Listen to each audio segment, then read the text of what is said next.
All right, so lesson 9. Today we're looking at aircraft performance, looking at the charts involved with predicting the performance of the aircraft as well as the weight and balance issues associated with performance.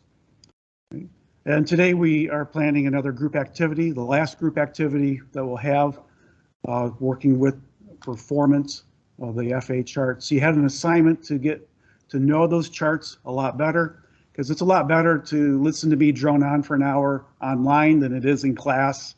All right, you can obviously take a break online from listening to me how to use these charts, but in class you can't exactly take a break to go to sleep. So anyway, we'll get on with our discussion here. Starting off, kind of a review on the factors that affect performance.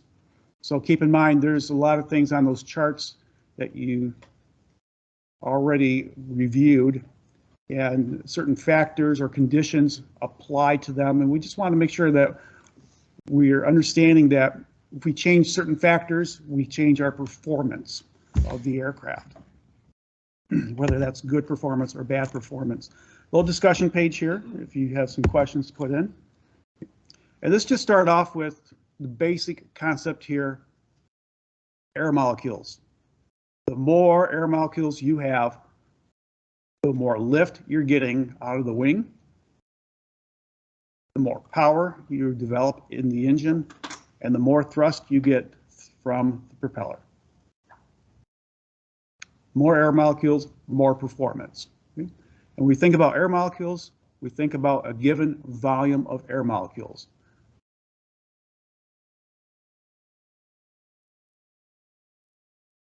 Basic concept there, all right?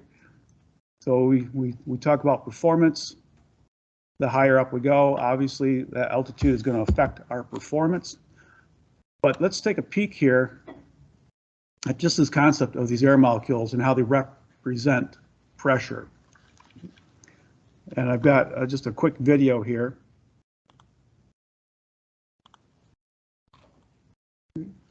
This video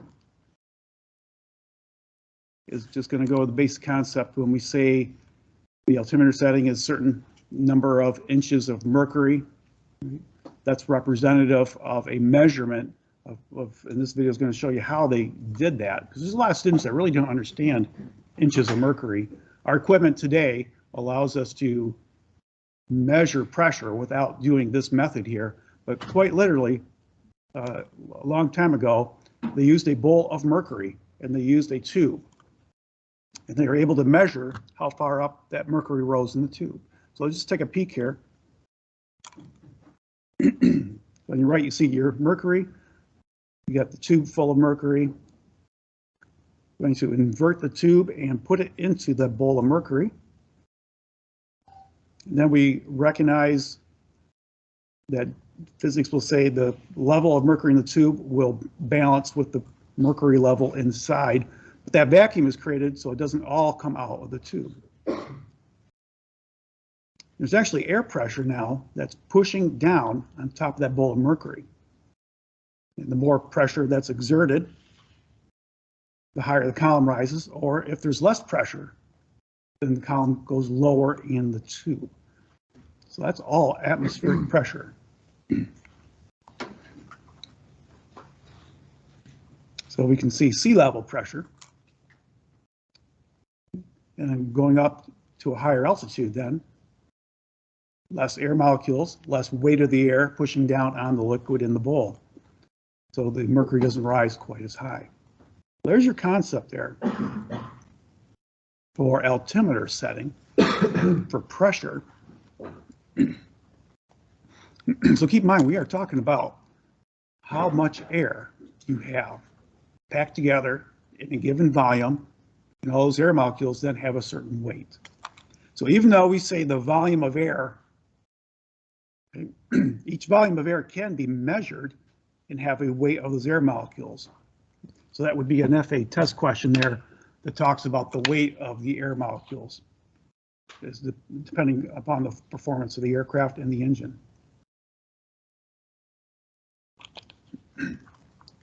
So we do know that higher pressure is found at your lower altitudes. Lower pressure is found at your higher altitudes. So we got to be careful with the term high pressure altitude, because that's really indicating a higher level with fewer air molecules on it. So you'll get lower performance at high pressure altitudes. Okay. We also remember that warmer air tends to expand the distance between the air molecules. So in a given volume of air, there would be fewer molecules available for your performance. And now that we're getting back into summertime, there's going to be more water vapor to deal with, okay, humidity, and air molecules get replaced by water molecules when the humidity goes up. So even though we consider air a fluid, properties of a fluid, trying to fly an airplane in water is a lot different than trying to fly an airplane in air, right? So we're dependent upon the number of air molecules again, and not the number of water molecules in the air. So more water molecules means less performance out of the airplane. So let's take a look at a couple video examples here of some of these things that we just talked about. This first one is an airplane that's going to perform a high density altitude takeoff. So let's watch what happens at a high density altitude. It's rolling down the runway. You get rotation and liftoff. And now we struggle. We're getting outside of ground effect at this point here, and we're just struggling. Now the pilot's really trying to pull back on the yoke, trying to get it to go in the air, but there's just not enough air molecules. And we're done. Yeah, we're really done. That was bad, right? They did walk away from that. There's a low energy impact, so less likely to be injured, or rather less likely to be fatally injured in that example. But as you can see, it's important to really give a good consideration to density altitude, because that's really the performance of the aircraft. You calculate your density altitude, you're asking the question, how thin is the air? And we know the air's thinner the higher we go up. I got some more videos coming up in a moment here. But our performance is really key to takeoff and landing, as you just saw. We think about the weight of the aircraft. A higher weight is going to need more lift. So last time we met, I was telling you if you had a 3,000-pound airplane, you need about 3,000 pounds of lift to make it fly. Well, you got a 4,000-pound airplane, you need about 4,000 pounds of lift to make it fly.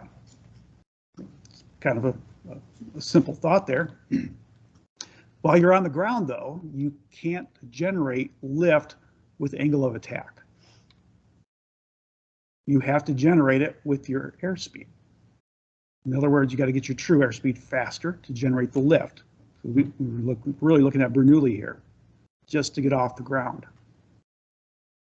So the only way you're going to get more lift while you're on the ground is to fly at a faster true airspeed, hence a faster ground speed as well. So that's more runway that's going to be needed to get that speed. Or you have more runway needed to come to a stop because you're at a faster speed. Now headwind, those air molecules are being forced over the wing kind of mechanically by just the pressure differential in the atmosphere. So even on the ground, if you have 10 knots of wind over the wing, your wing is flying at 10 knots. It's not going anywhere, obviously, because 10 knots is not enough lift to make it do anything. But if you do have that headwind, and of course we always take off into the headwind, that means we only need to get a little bit more speed before we have enough to fly. So we can take off at a slower true airspeed. There's also the issue with landing, well, and to a degree at takeoff with directional control, with having a contaminated runway with water and that of hydroplaning.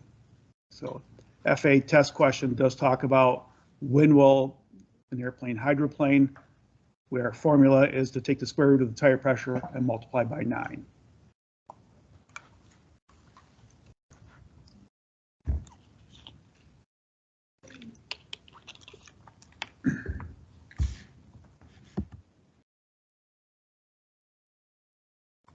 Another takeoff video here. This one is going to be an overweight aircraft. The aircraft is a medical flight. It isn't a third world country. There is a pilot on board. There's the medical personnel attending to the patient. So 3 people plus medical equipment. And you're going to notice, probably right here in this picture, they have a lot of equipment in the back seat. And you don't see it, but there's a lot of equipment in the baggage area as well. So this aircraft is actually taking off not only overweight, but out of balance as well. And it'll become very evident here on the video. So let's see what happens when an aircraft is not handled very well.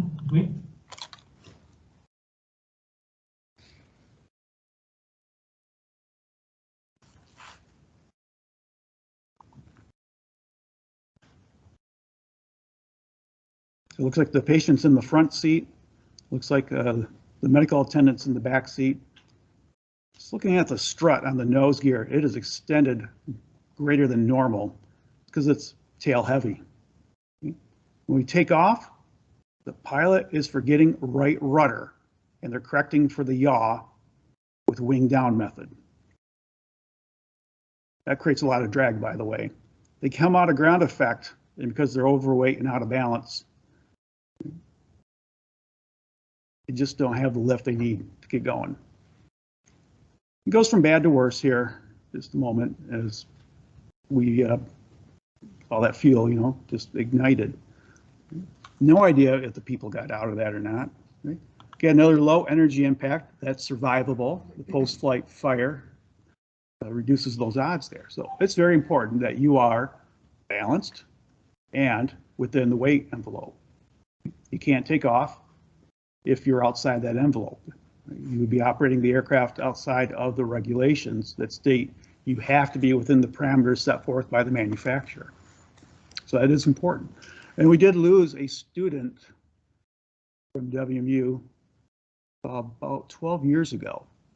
They took off with an airplane and it may have been overloaded. The NTSB said at best it was at max gross weight, but the pilot stalled in takeoff. They were a student here, but they had become a private pilot and they rented an aircraft. They rented a Skyhawk. They were unfamiliar with that aircraft because they only had a few hours in it. And they took 3 people, the student took 3 people with them and family members, and they didn't make it. So it is important. This stuff is very important. We make you do it before you go on your solo and BIC flights so that you know how to do it. Right? And there's reasons for it. Now this next one's a little bit lighter of a video here. Airplane versus wind. You've always asked the question, if we get enough wind over the wing, will the airplane fly? Well, let's find out.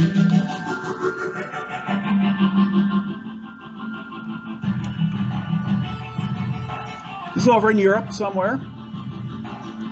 This is a security camera on a windy day. Notice the elevators in the up position.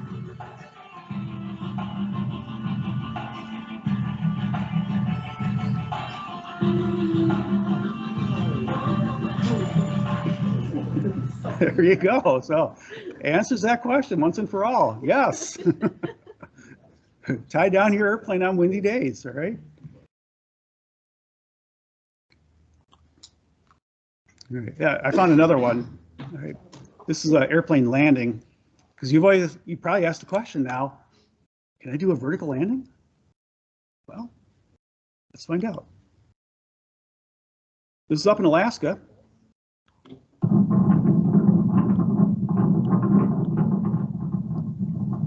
can tell it's a really windy day. Now this is a special aircraft for short takeoffs and landings. And you can tell it's built for rough terrain with those Tundra tires. This is a gravel bar in the middle of a river.